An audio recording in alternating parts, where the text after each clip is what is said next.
Welcome to Voices of Calm. Hi everyone, I'm Adam Barr. We started Voices of Calm on YouTube to give voice actors, audiobook narrators, and stage actors an opportunity to read from some of their favorite texts so that they could give people an opportunity to get some peace through storytelling. And it arose out of my firm conviction that whatever differences we all may have, everybody on this planet loves to be told a story. And in times like these, just a couple of minutes or up to a half hour or longer with a good story can kind of reset things and give you the mental and physical and spiritual strength to go on. Mostly it's been single narrators who have contributed our stories with a couple of pairs, but now we're going to try something new. A group of us wanted to give you Act 1, Scene 1 from A Midsummer Night's Dream by that Shakespeare fellow you may have heard of. And now my colleague Sara Sheckells to get us started. Thank you, Adam. I would like to take this opportunity to introduce our cast. Reading for us in the role of Theseus is Adam Barr from New Jersey. The part of Hippolyta will be read by Christine Rendel from New York. Egeus by Denis Daly of Perth, Australia. Hermia by Andrea Emmes of California. Demetrius will be read by Roberto Scarlato of Michigan. Lysander by Anthony Rapp of New York, and Helena by Gillian Bellinger of California. The cast would like to give credit and our thanks to PlayShakespeare.com for the use of their scene, Act 1, Scene 1 of A Midsummer Night's Dream by William Shakespeare. Athens, a room in the palace of Theseus. Enter Theseus, Hippolyta, Philostrate, with others. Now, fair Hippolyta, our nuptial hour draws on apace. 4 happy days bring in another moon.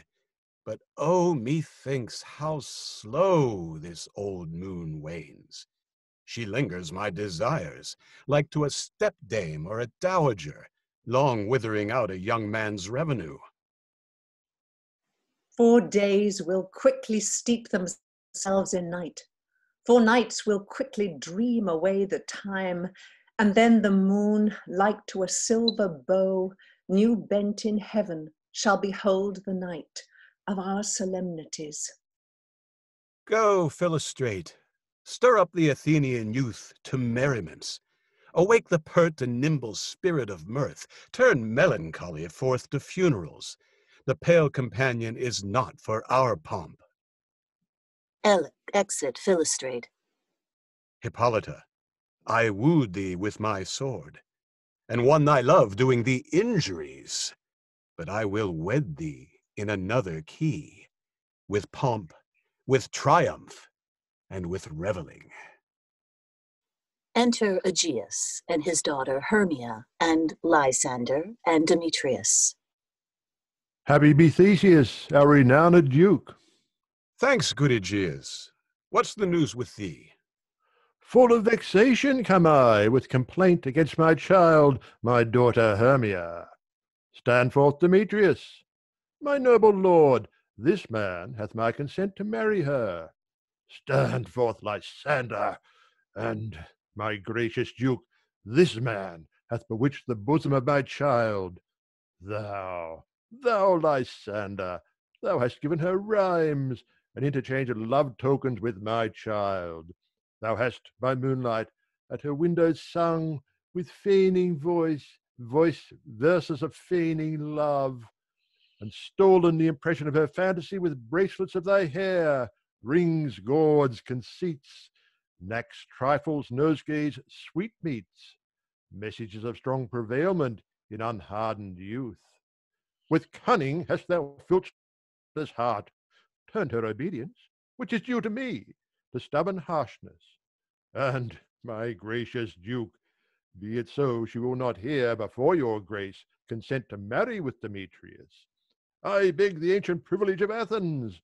As she is mine, I may dispose of her, which shall be either to this gentleman or to her death, according to our law immediately provided in that case. What say you, Hermia? Be advised, fair maid.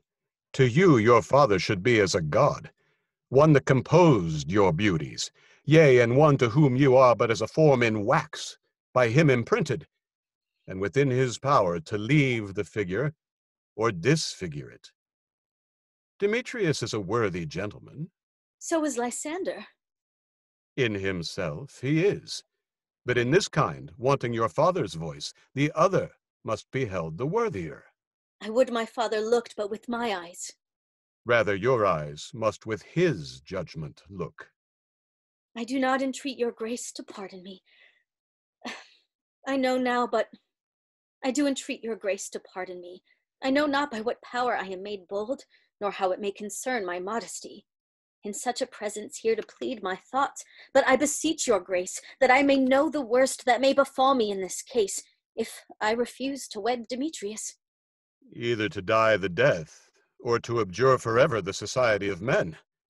Therefore, fair Hermia, question your desires, know of your youth, examine well your blood, whether, if you yield not to your father's choice, you can endure the livery of a nun. For I to be in shady cloister mewed, to live a barren sister all your life, chaunting faint hymns to the cold fruitless moon. Thrice blessed they that master so their blood to undergo such maiden pilgrimage. But earthlier happy is the rose distilled, than that which withering on the virgin thorn grows, lives, and dies in single blessedness. So will I grow, so live, so die, my lord, ere I will yield my virgin Peyton up unto his lordship, whose unwished yoke my soul consents not to give sovereignty.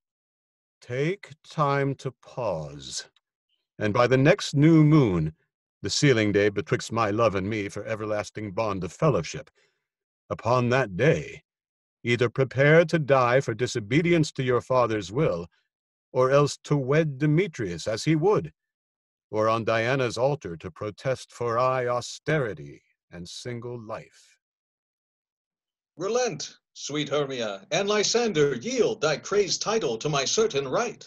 You have her father's love, Demetrius. Let me have Hermia's. Do you marry him? Scornful Lysander, true, he hath my love.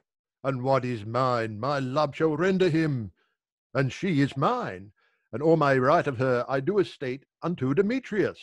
I am, my lord, as well derived as he, as well possessed. My love is more than his. My fortunes every way as fairly ranked, if not with vantage, as Demetrius's. And, which is more than all these boasts can be, I am beloved of beauteous Hermia. Why should not I then prosecute my right? Demetrius, I'll avouch it to his head, made love to Narrator's daughter, Helena, and won her soul. And she, sweet lady, devoutly dotes in idolatry upon this spotted and inconstant man. I must confess that I have heard so much, and with Demetrius thought to have spoke thereof.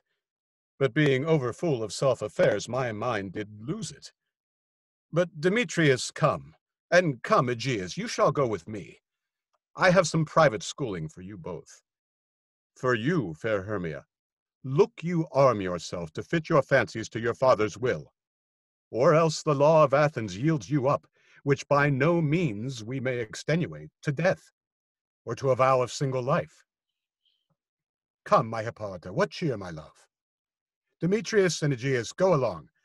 I must employ you in some business against our nuptial, and confer with you of something nearly that concerns yourselves. With duty and desire, we follow you.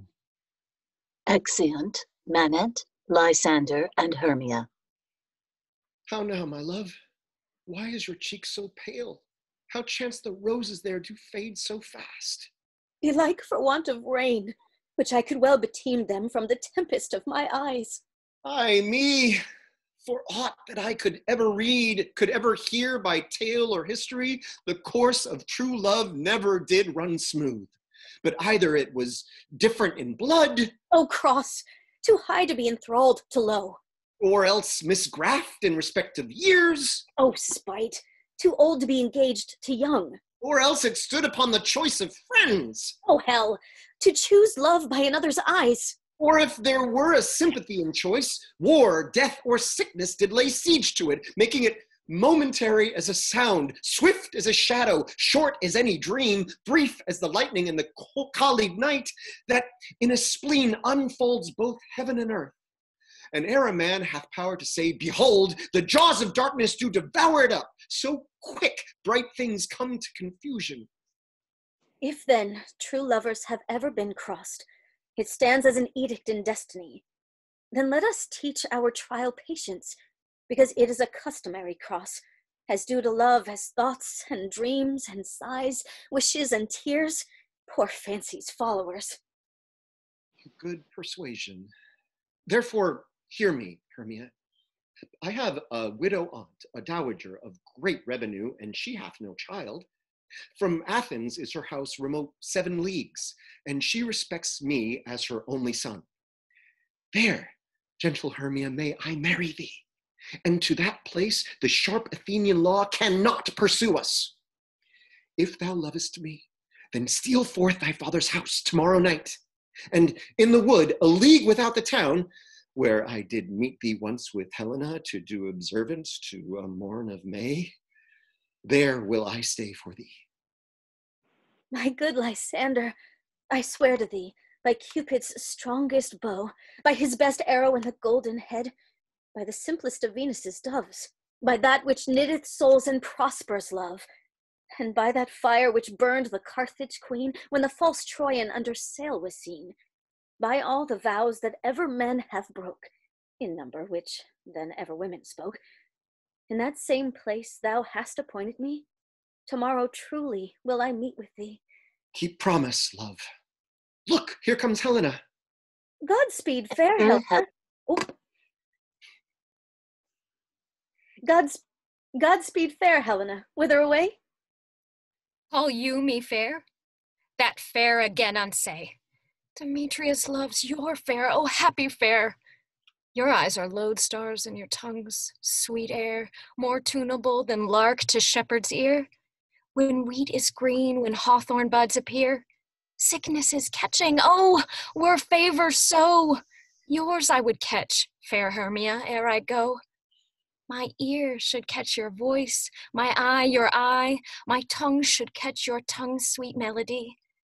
Were the world mine, Demetrius being baited, the rest I'll give to you to be translated. Oh, teach me how you look, and with what art you sway the motion of Demetrius's heart.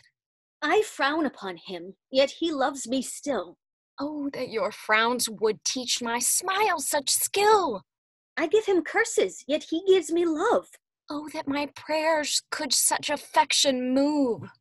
The more I hate, the more he follows me. The more I love, the more he hateth me. His folly, Helena, is no fault of mine. None but your beauty. Would that fault were mine. Would that fault were mine. Take comfort. He no more shall see my face. Lysander and myself will fly this place. Before the time I did Lysander see, seemed Athens as a paradise to me. Oh then, what graces in my love do dwell, that he hath turned a heaven unto a hell. Helen, to you our minds we will unfold. Tomorrow night, when Phoebe doth behold her silver visage in the watery glass, decking with liquid pearl the bladed grass, a time that lovers' flights doth still conceal, through Athens' gates have we devised to steal. And in the wood, where often you and I upon faint primrose beds were wont to lie, emptying our bosoms of their sweet counsel, there my Lysander and myself shall meet, and thence from Athens turn away our eyes, to seek new friends and stranger companies. Farewell, sweet playfellow. Pray thou for us, and good luck grant thee thy Demetrius. Keep word, Lysander. We must starve our sight from lovers' food till morrow deep midnight. I will, my Hermia. Exit Hermia. Helena, adieu. As you on him, Demetrius dote on you. Exit Lysander. How happy some or others can be. Through Athens I am thought as fair as she. But what of that? Demetrius thinks not so. He will not know what all but he do know, and as he errs doting on Hermia's eyes, so I, admiring of his qualities. Things base and vile holding no quantity, love can transpose to form and dignity. Love looks not with the eyes, but with the mind, and therefore is winged Cupid painted blind. Nor hath love's mind of any judgment taste, wings and no eyes, figure unheedy haste. And therefore is love said to be a child, because in choice he is so oft beguiled. As waggish boys in game themselves forswear, so the boy love is perjured everywhere. For ere Demetrius looked on Hermia thine, he hailed down oaths that he was only mine. And when this hail some heat from Hermia felt, so he dissolved, and showers of oaths did melt. I will go tell him of fair Hermia's flight, then to the wood he will tomorrow night pursue her, and for this intelligence, if I have thanks, it is a dear expense, but herein mean I to enrich my pain, to have his sight, thither and back again. Exit. We wanted to thank you for spending this time with us as we brought to life the brilliant William Shakespeare's words. It's probably pretty well known these days that William Shakespeare himself lived in a time of quarantine during the plague, and it is widely reported that he did a lot of his writing during that time. So it seemed especially fitting that we celebrate his work in this way. I also wanted to just in a personal note, speak on behalf of all of us too and say that my mom was an RN during her life. And I know that she and all of her colleagues and all of the people on the front lines of the medical profession right now who are facing so much incredible hardship and are doing the work of the angels, they really do depend on all of us doing our part. And that's for those of us who can stay home as much as possible to do so and to take care of ourselves so that they can take care of the people who need it the most. So thank you so much, and please stay safe.